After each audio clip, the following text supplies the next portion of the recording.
तो hi friend, कैसे हैं आप लोग। आज हम बात करेंगे बाल विकास के सबसे महत्वपूर्ण टॉप प्रश्नों पे, जो कि बता दें ये प्रश्न जो शामिल किए गए हैं रिपीट प्रश्न हैं। रिपीट प्रश्न हैं, याद रखिएगा। जितने भी 2011 से लेके 2024 तक जितने भी पेपर हुए हैं, एग्जाम हुए हैं, उनमें जो बार बार रिपीट हुआ है प्रश्न, उनको शामिल किया गया है। हो सकता है अगले जो एग्जाम आपका है उसमें भी रिपीट हो सके। तो आज आप लोगों का टारगेट रखा गया है, ईमानदारी से बता दें, जो लोग ईमानदारी से तैयारी कर रहे हैं, घर वालों के मुताबिक कार्य कर रहे हैं, मतलब उनके उम्मीदों पर खरा उतर रहे हैं, ईमानदारी से अगर पढ़ाई कर रहे हैं, तो आज 19 में से 13 प्रश्न यहाँ पे शामिल किए गए हैं। जितने भी लोग आज क्लास देखेंगे, तो 19 में से 13 प्रश्न ईमानदारी से करिएगा और कमेंट बॉक्स में बताइएगा कि आज आप लोगों ने 13 प्रश्न यहाँ पे क्रॉस किए या फिर नहीं। अगर वैसे ही आप लोग पढ़ाई कर रहे हैं तो कोई बात नहीं। अगर सी टेट क्लियर करने के लिए पढ़ाई कर रहे हैं, ईमानदारी से पढ़ाई कर रहे हैं, तो आज आप लोग 13 प्रश्नों का यहाँ पे टारगेट पूरा करेंगे 19 में से। और सभी लोग कमेंट बॉक्स में बताएंगे कि 13 प्रश्न किन किन लोगों ने बताया है। और सभी लोगों के जो कमेंट आएंगे वो अगली क्लास में कमेंट बॉक्स में जो है वो अगली क्लास में बताए जाएंगे कि किन लोगों ने 13 प्रश्नों का टारगेट पूरा किया है। तो जो लोग नए अभी तक हमारे चैनल को सब्सक्राइब नहीं किया है, तो ईमानदारी से आज आप लोग सब्सक्राइब करके जाइएगा। आप लोगों को सी टेट निकालना है तो सब्सक्राइब करिएगा, शेयर करिएगा अपने अपने क्लासों में। तो चलिए शुरू करते हैं आज के पहले प्रश्न से। याद रखिएगा, पहला प्रश्न हमारा देखिए क्या कर रहा है कि निम्नलिखित में से कौन सा विकासात्मक कार्य उत्तर बाल्यावस्था के लिए उपयुक्त नहीं है। नहीं की बात किया है। प्रश्न को सॉल्व करते समय इतना याद रखिएगा, हमेशा टैग वर्ड का भी प्रयोग करिएगा जहां पे लग जाए। तो यहाँ पे देखिए हमारा पहला कह रहा है कि समान खेलों के लिए आवश्यक शारीरिक कुशलता सिखाना। दूसरा हमारा कह रहा है कि पुरुषों और स्त्रियों के लिए सामाजिक भूमिकाओं को प्राप्त करना। और यहाँ पे तीसरा कह रहा है व्यक्तिगत भी आत्मनिर्भरता प्राप्त करना। और यहाँ पे चौथा कह रहा है अपने हम उम्र बालकों के साथ रहना और सीखना। तो राइट आंसर यहाँ पे पहले का कौन जाएगा। तो राइट आंसर जल्दी से कमेंट कर दीजिए कि पहले का किसके साथ जाएगा। याद रखिएगा, देखिए यहाँ पे कह रहा है उत्तर बाल्यावस्था की बात कर रहा है, तो समान खेलों और आवश्यकताओं, शारीरिक कुशलताओं, यहाँ पे कह रहा है कि सीखने के लिए, तो ये आपका ऑप्शन गलत है। दूसरा कह रहा है पुरुषों और स्त्रियों के सामाजिक भूमिकाओं को प्राप्त करना। देखिए उत्तर बाल्यावस्थाओं की ये उपयुक्त नहीं है। तो राइट आंसर जो जाएगा हमारे यहाँ पे किसके साथ जाएगा, ये किशोरावस्था के साथ जाएगा। ठीक है, ये किशोरावस्था के साथ जाएगा। गृह में रखना, स्त्री स्त्रियों के साथ रहता है, पुरुष पुरुषों के साथ रहता है, तो ये किशोरावस्था के साथ ही जाएगा। तो यहाँ पे हमारा तीसरा करा व्यक्ति आत्मनिर्भरता, ये सही है, इसलिए ऑप्शन ये गलत है। चौथा करा अपने हम उम्रों के साथ रहना, ये भी सही है, इसलिए ये गलत है। राइट आंसर जो जाएगा हमारे यहाँ पे दूसरे के साथ जाएगा। जितने लोगों का दूसरा है एकदम राइट आंसर है। ईमानदारी से आज आप लोग कमेंट बॉक्स में अपना उत्तर जरूर दीजिएगा कि आज आप लोगों ने 13 प्रश्नों का यहाँ पे टारगेट पूरा किया या फिर नहीं।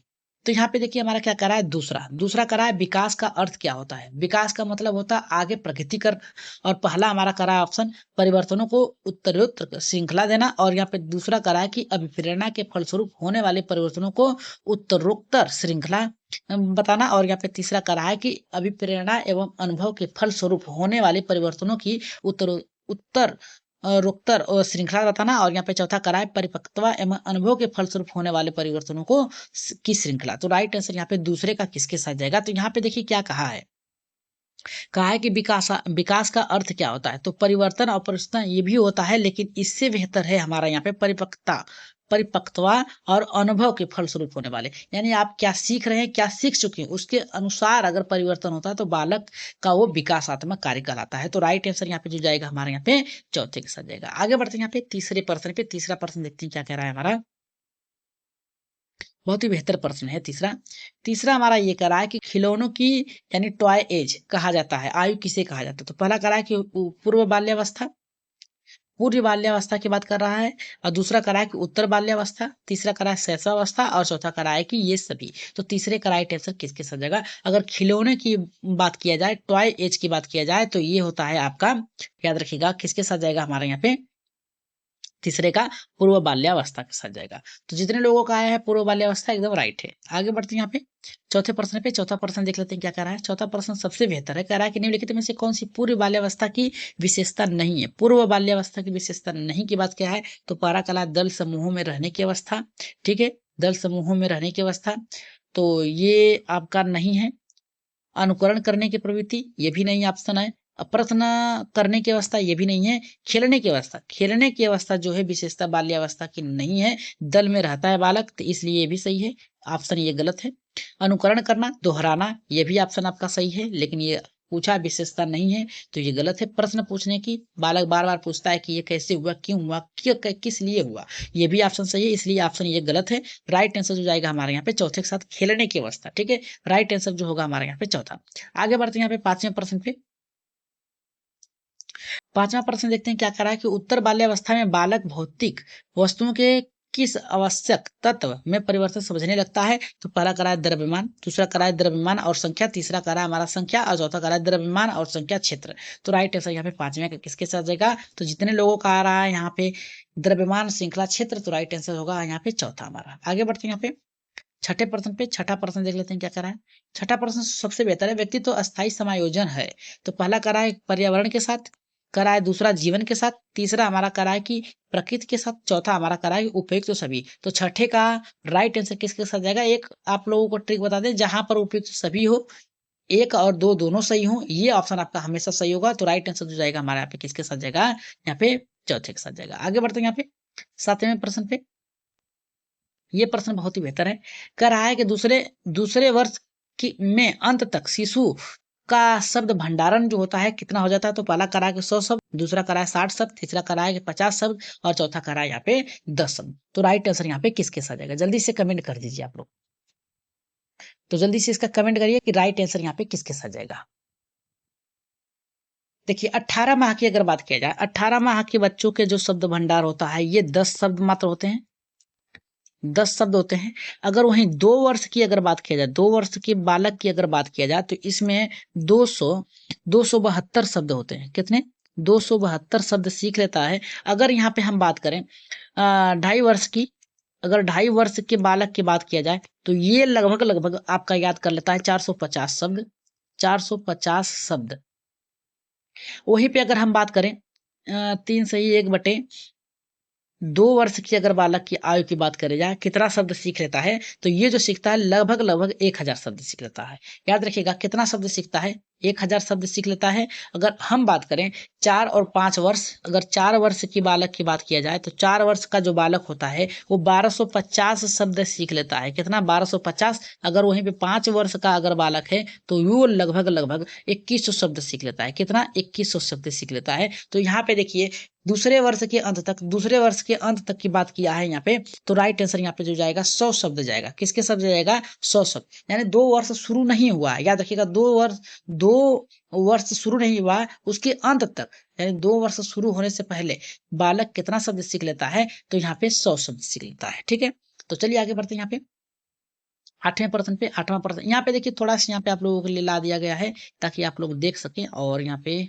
सीख सके कि कितना बालक कितना सकता है। तो 18 माह का जो बालक होता है उसके शब्द भंडारण जो होते हैं यहाँ पे 10 शब्द होते हैं, और 2 वर्ष का जो बालक होता है उसका शब्द भंडारण 272 होता है, और 2.5 वर्ष का जो बालक होता है उसका 450 होता है। 3 वर्ष का बालक जो होता है यहाँ पे 1000 शब्द सीख लेता है, और 3.5 वर्ष का जो बालक होता है वो 1250 शब्द सीख लेता है। अगर वहीं पे बात किया जाए यहाँ पे 4 वर्ष का बालक, तो 1600 यहाँ पे शब्द सीख लेता है, और 4.5 वर्ष का जो बालक होता है 1900 शब्द सीखता है। अब 5 वर्षों के अगर बालक की बात किया जाए तो ये सबसे अच्छा सीखता है 2100 शब्द भंडारण, और छठी कक्षा में पढ़ने वाला बालक का जो शब्द भंडारण होता है वो कितना होता है, 50,000 लगभग शब्द सीख लेता है। और वहीं पे हाई स्कूल के बालक का जो होता है लगभग 80,000 शब्द सीख लेता है। तो हम कह सकते हैं कि राइट आंसर जो जाएगा यहाँ पे 100 शब्द होगा। आगे बढ़ते हैं यहाँ पे अगले प्रश्न पे, जो कि बहुत ही बेहतर है हमारा, कह रहा है हमारा यहाँ पे, कह रहा है कि शर्म तथा गर्म जैसी भावना का, शर्म तथा गर्म जैसी भावना का विकास होता है। यहाँ पे गर्म ही रहेगा, याद रखिएगा, गर्व यहाँ पे होगा, सॉरी यहाँ पे गर्व होगा। ठीक है, शर्म एवं गर्व जैसी की भावना का विकास हो अवस्था कहलाती है, शैशवावस्था कहलाता है, बाल्यावस्था कहलाता है, किशोरावस्था कहलाता है, या फिर वृद्धावस्था कहलाता है। तो वृद्धावस्था तो पहले ही काट दीजिए आप, वृद्धावस्था होता नहीं है। ठीक, यहाँ पे किशोरावस्था में भी नहीं होगा, शर्म बालक नहीं करता। किशोरावस्था में बालक की सोचने समझने की शक्ति बढ़ जाती है, इस आधार पे ये दोनों गलत है। शैशवावस्था में बालक क्या करता है, अनुकरण करता है। क्या करता है, अनुकरण, अनुकरण करता है, आपको देख कर बलबलाता है, चाचू करता है, इसलिए हम कह सकते हैं ये नहीं होगा। राइट आंसर जो जाएगा हमारे यहाँ पे किसके साथ जाएगा, दूसरे के साथ जाएगा। जितने लोगों का दूसरा है एकदम राइट आंसर है। आगे बढ़ते हैं यहाँ पे 9वें प्रश्न पे। मैकडूगल के अनुसार मूल प्रवृत्ति जिज्ञासा का संबंध कौन से संवेग से है। तो पहला कह रहा है हमारा यहाँ पे भय से है, घृणा से है, आश्चर्य से, भूख से है। तो यहाँ पे कह रहा है मूल प्रवृत्तियां, मैकडूगल की मूल प्रवृत्तियों की जिज्ञासा की बात किया है। याद रखिएगा जिज्ञासा की बात किया है। अगर जिज्ञासा की बात करता है तो ये जाएगा आश्चर्य के साथ जाएगा, क्योंकि बालक देखिए जब किसी वस्तु को देखता है, बालक किसी वस्तु को देखता है तो उस पर क्या करता है, विचार करता है, उसे आश्चर्य से देखता है, फिर उस पर क्या करता है, चिंतन करता है, फिर बालक क्या करता है, उस एक निष्कर्ष पे पहुंचता है। इसलिए हम कह सकते हैं इसका राइट आंसर जाएगा हमारा तीसरे के साथ जाएगा, आश्चर्य के साथ जाएगा।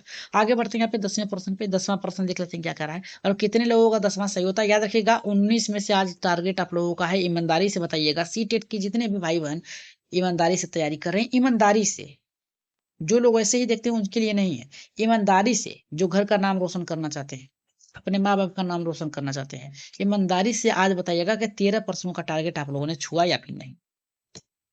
तो कह रहा 10वां हमारा शस्त्रावस्था का मुख्य विशेषता नहीं है। कह रहा शस्त्रावस्था की जो विशेषता है कौन सी नहीं है। तो पहला हमारा कह रहा सीखने की प्रगति में तीव्रता, दूसरा जिज्ञासा और प्रवृत्ति, तीसरा कह रहा है कि चिंतन प्रक्रिया, चौथा कह रहा है कि अनुकरण द्वारा सीखने की प्रवृत्ति। तो शस्त्रावस्था की बात किया है तो देखिए शैशवावस्था में बालक क्या करता है, अनुकरण करता है, ये तो आपका सही है, देख कर सीखता है। इस आधार पे हम कह सकते हैं ये ऑप्शन आपका गलत है। सही है, इसलिए शैशवावस्था ये ऑप्शन गलत है। पहला क्लास सीखने की प्रवृत्ति में तीव्रता होती है, क्योंकि बालक जो देखता है आपका अनुकरण करता है, इसमें भी अनुकरण करता है, इसलिए ये भी ऑप्शन आपका सही है, पर ऑप्शन के हिसाब से आपका प्रश्न के हिसाब से गलत है। करा जिज्ञासा की प्रवृत्ति होती है। देखिए करा जिज्ञासा की प्रवृत्ति होती है, बालक क्या करता है, शैशवावस्था में आपको देखता है तो फिर सोचता है ये कैसे होता है, इसमें भी अनुकरण होता है। तो ये ऑप्शन भी आपका सही है, पर ऑप्शन के प्रश्न के अनुसार ये गलत है। चिंतन प्रक्रिया नहीं करता है, चिंतन प्रक्रिया जो होती है आपका किशोरावस्था में होती है, किशोरावस्था में होती है। तो राइट आंसर जो जिन लोगों का यहाँ पे तीसरा है एकदम करेक्ट है। आगे बढ़ते हैं यहाँ पे 11वें प्रश्न पे। 11वां प्रश्न देख लेते हैं क्या कर रहा है हमारा।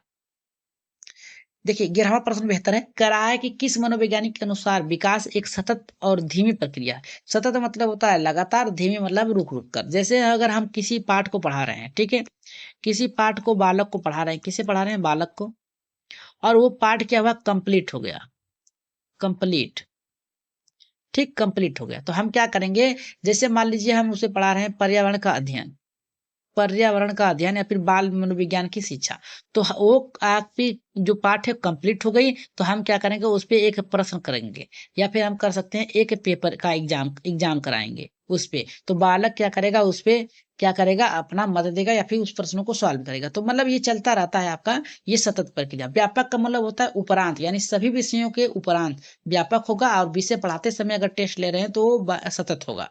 तो यहाँ पे कह रहा है कोलेसैनिक ने किया है, जिन पियाजे ने किया है, स्किनर ने किया है, हरलाख ने किया है। तो राइट आंसर यहाँ पे किसके साथ जाएगा, जल्दी से कमेंट कर दीजिए 11 का।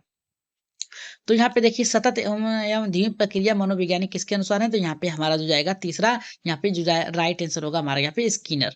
तो जितने लोगों का स्किनर आया एकदम करेक्ट आंसर है। आगे बढ़ते हैं यहाँ पे 12वें प्रश्न पे। 12वां प्रश्न क्या करा है कि बाल्यावस्था होती है, पहला करा है कि 5 वर्ष की, दूसरा करा है 12 वर्ष तक की, तीसरा करा है 21 वर्ष की, और चौथा करा है कि इनमें से कोई नहीं। तो 12 का राइट आंसर किसके साथ जाएगा, तो बाल्यावस्था होती है, तो राइट आंसर जो जाएगा हमारे यहाँ पे दूसरे के साथ जाएगा, 12 वर्ष तक। याद रखिएगा 12 वर्ष तक जाती है। राइट आंसर जितने लोगों का आया है यहाँ पे 12 का, हमारे यहाँ पे दूसरा एकदम करेक्ट है। आगे बढ़ते हैं यहाँ पे 13वें प्रश्न पे। 13 का प्रश्न करा है व्यक्तित्व विकास की अवस्था है, पहला करा है अधिगम में वृद्धि, दूसरा करा है व्यक्तित्व अध्ययन, तीसरा करा है उपचारात्मक अध्ययन, चौथा करा है कि इनमें से कोई नहीं। तो राइट आंसर यहाँ पे 13वें का किसके साथ जाएगा, व्यक्तित्व विकास की अवस्था जो होती है, याद रखिएगा ये होती है अधिगम एवं वृद्धि की। तो जितने लोगों का यहाँ पे पहला आया एकदम करेक्ट होगा। आगे बढ़ते हैं यहाँ पे यहाँ पे 14वें प्रश्न पे करा विकास में वृद्धि से तात्पर्य है, विकास में वृद्धि यानी विकास हो रहा है उसमें वृद्धि जो हो रही है उससे तात्पर्य क्या है। तो पहला हमारा करा है ज्ञान से, दूसरा संवेग से, तीसरा वजन से, और चौथा करा है आकार, सोच, समझ, कौशल, वृद्धि से। तो 14 का राइट आंसर जो जाएगा हमारे यहाँ पे एकदम आप लोगों के सामने चारों ही समाहित है, यहाँ पे चौथा हमारा ऑप्शन सही होगा। ठीक है, आगे बढ़ते हैं यहाँ पे 15वें प्रश्न पे। 15वां प्रश्न देख लेते हैं क्या कह रहा है। करा परिपक्वता का संबंध किससे है, विकास से है, बुद्धि से है, सृजनात्मकता से है, रुचि से है। तो राइट आंसर यहाँ पे किसके साथ जाएगा, परिपक्वता का। तो 15 का राइट आंसर जाएगा यहाँ पे हमारा विकास से, परिपक्वता। आगे बढ़ते हैं यहाँ पे 16वां प्रश्न देख लेते हैं क्या करा है। 16 का प्रश्न ये करा है, तनाव एवं क्रोध की अवस्था किससे कहा जाता है? शैशवावस्था, किशोरावस्था, बाल्यावस्था या फिर वृद्धावस्था। तो 16 का राइट आंसर यहाँ पे किसके साथ जाएगा, जल्दी से करिए। देखिए यहाँ पे तनाव और क्रोध की अवस्था जो होती है ये किशोरावस्था के साथ जाएगा, एकदम राइट आंसर होगा। अगर देखिए, अगर यहीं पे हम बात करें यहाँ पे संवेदी प्रेरिकामक अवस्था, ठीक है, संवेदी गामक अवस्था, प्रेरक की अवस्था, ये जो होती है 0 से 2 वर्ष होती है, इतना याद रखिएगा। पूर्व संक्रियात्मक अवस्था जो होती है, पूर्व संक्रियात्मक अवस्था जो होती है, ये जो होती है आपका 2 से 7 वर्ष होती है, याद रखिएगा। और अगर हम बात करें यहाँ पे ठोस संक्रियात्मक अवस्था, ठोस संक्रियात्मक अवस्था कहीं कहीं देता है, तो अगर इसकी अवस्था बात किया जाए तो 7 से 11 वर्ष होती है। अगर हम बात करें औपचारिक संक्रियात्मक अवस्था, औपचारिक संक्रियात्मक अवस्था की अगर बात किया जाए तो ये होता है आपका 11 से 15 वर्ष तक होता है, ठीक है। अगर हम इसमें बात किया जाए, अगर इसमें पहले में बात किया जाए कि 0 से 2 वर्ष में क्या करता है, तो शिशु जो संवेदिक अंग को यहाँ पे अनुभवों का शारीरिक क्रियाओं के साथ क्या करता है, संबंधन करता है, यानी उसके साथ रहता है, रहते हुए यहाँ पे संसार में अन्वेषण करता है, यानी खोज करता है, प्रक्रियात्मक विचार विकसित करता है, जैसे हाथ पैर फैलना, तो ये भी होगा आपका। दूसरा कह रहा है पूर्व संक्रियात्मक अवस्था, इसमें क्या होता है, याद रखिएगा, यहाँ पे प्रकृत्यात्मक विचार का विकसित होता है, वस्तुओं अस्थायित्व का उत्पन्न हो जाती है, यानी कौन सी वस्तु क्या है। अगर यहाँ पे चिड़िया है तो चिड़िया के बारे में क्या करेगा, बालक के मस्तिष्क में अस्थायी ज्ञान होगा। अगर ठोस संक्रियात्मक अवस्था कहते हैं, इसे मूर्त संक्रियात्मक अवस्था भी कहा जाता है। ठोस संक्रियात्मक अवस्था, इसमें जो भी ज्ञान होता है अस्थायी होता है। बच्चा ठोस घटनाओं के संबंध में क्या करता है, युक्ति संगत का कर सकता है, और वस्तुओं पे विभिन्न प्रकार के वर्गीकरण कर सकता है, यानी बांट सकता है कि कौन कबूतर है, कौन कौवा है, कौन बकुला है, इसमें क्या कर सकता है, वो भेद कर सकता है। औपचारात्मक संक्रियात्मक अवस्था में किशोर जो था तर्क का यहाँ पे अनुप्रयोग, यानी तर्क का खुद से प्रयोग कर सकता है, अमूर्त रूप से सोचना प्रारंभ कर सकता है, परिकलात्मक चिंतन का विकसित कर सकता है। तो राइट आंसर जो जाएगा हमारा यहाँ पे तनाव, और यहाँ पे हमारा जो कह रहा है क्रोध की अवस्था जो होगी, ये हमारा दूसरे ऑप्शन के साथ जाएगा, किशोरावस्था। तो चलिए आगे बढ़ते हैं यहाँ पे 17वें प्रश्न पे। इसके बाद 2 प्रश्न और रह गए हैं। करा कि बच्चों की रुचि बनाए रखने के लिए आप कौन सी विधि का चयन करेंगे। तो पहला हमारा करा है बच्चों को पढ़कर आने को कहेंगे और प्रश्न पूछने के लिए कहेंगे। तो देखिए ये प्रश्न पूछनेंगे या दोहराने की बात कर रहा है, पढ़कर आने की बात कर रहे हैं, तो ये ऑप्शन आपका गलत है। दूसरा करा स्वयं गतिविधि करेंगे तथा बच्चों को बताएंगे, यानी शिक्षक की यहाँ पे बात कर रहा है कि शिक्षक खुद कार्य करेगा, बालकों से नहीं करने के लिए कहेगा, ये ऑप्शन आपका गलत है। तीसरा कह रहा है हमारा कि आप गतिविधि में बच्चों को शामिल करेंगे, कह रहा है कि गतिविधि में बच्चों को क्या करेंगे, शामिल करेंगे। तो शामिल करने की बात कर रहा है यहाँ पे, तो 14 यहाँ पे 17वें का जो राइट आंसर जाएगा हमारे यहाँ पे, कह रहा है बच्चों को स्वयं गतिविधि करने के लिए कहेंगे, तो राइट आंसर यहाँ पे जाएगा हमारे यहाँ पे चौथे के साथ जाएगा। आगे बढ़ते हैं 18वें प्रश्न पे। बस इसके बाद लास्ट प्रश्न आप लोगों का रह गया है हमारा। देखिए क्या कर रहा है 18वां प्रश्न। 18वां कह रहा है एक बच्चे की मानसिक आयु 12 वर्ष तथा वास्तविक आयु 10 वर्ष से उसकी बुद्धि लब्धि होगी, क्या होगी। तो पहला हमारा देखिए क्या कर रहा है यहाँ पे, पहला करा 110 वर्ष, दूसरा करा 100 वर्ष, तीसरा करा है कि 120 वर्ष, चौथा करा हमारा यहाँ पे 83 वर्ष। तो राइट आंसर यहाँ पे 18वें का किसके साथ जाएगा। तो 18वें का जो राइट आंसर जाएगा हमारे यहाँ पे तीसरे के साथ जाएगा, 120 वर्ष होगा। अगर हम बात करें बुद्धि लब्धि की बात किया है तो 12 गुणे 10 बटा के 100 करेंगे, इससे काट देंगे, और हमारा ये ऊपर चला जाएगा हमारा यहाँ पे, तो होगा 12 गुणे यहाँ पे 10 बटा के हमारा जो बचेगा 1। तो यहाँ पे 12 दहा में 120। तो राइट आंसर जो जाएगा हमारे यहाँ पे 120 के साथ जाएगा। आगे बढ़ते हैं यहाँ पे आज के प्रश्न का लास्ट प्रश्न, आज की क्लास का लास्ट प्रश्न है हमारा। कह रहा है ये कि शारीरिक विकास का क्षेत्र है। पहला कह रहा है कि स्नायु मंडल में, दूसरा कह रहा है कि स्मृति में, तीसरा कह रहा है कि अभिप्रेरणा में, चौथा कह रहा है कि समायोजन में। तो राइट आंसर यहाँ पे 19वें का किसके साथ जाएगा, जल्दी से कमेंट कर दीजिए आप लोग। तो 19वें का जो राइट आंसर जाएगा स्नायु मंडल में होता है। तो जितने लोगों का यहाँ पे आज का टारगेट पूरा हुआ है 19 में से 13, तो कमेंट बॉक्स में जरूर बताइएगा। और कल की क्लास में याद रखिएगा, कल की क्लास में आप लोगों का जो है नाम के साथ बताया जाएगा कि कितने लोगों ने टारगेट पूरा किया है। तो सभी लोग क्या करिएगा, बार कमेंट बॉक्स में राय जरूर दीजिएगा। तो आज की क्लास कैसी लगी, राय सुझाव मत जरूर दीजिएगा, और जाते जाते सब्सक्राइब कर लीजिएगा और साथ में बेल आइकन का बटन दबा लें, ताकि लाइव आने पर आप लोगों के पास एक छोटा सा नोटिफिकेशन पहुंच जाए, और साथ में अपने अपने ग्रुप में एक बार शेयर भी कर दीजिए। तो चलिए आज की क्लास यहीं पर समाप्त की जाती है। आज के लिए इतना ही, धन्यवाद। जल्द ही टैग वर्ड पे क्लास आप लोगों के लिए चलाई जाएगी। तो आज के लिए इतना ही, धन्यवाद।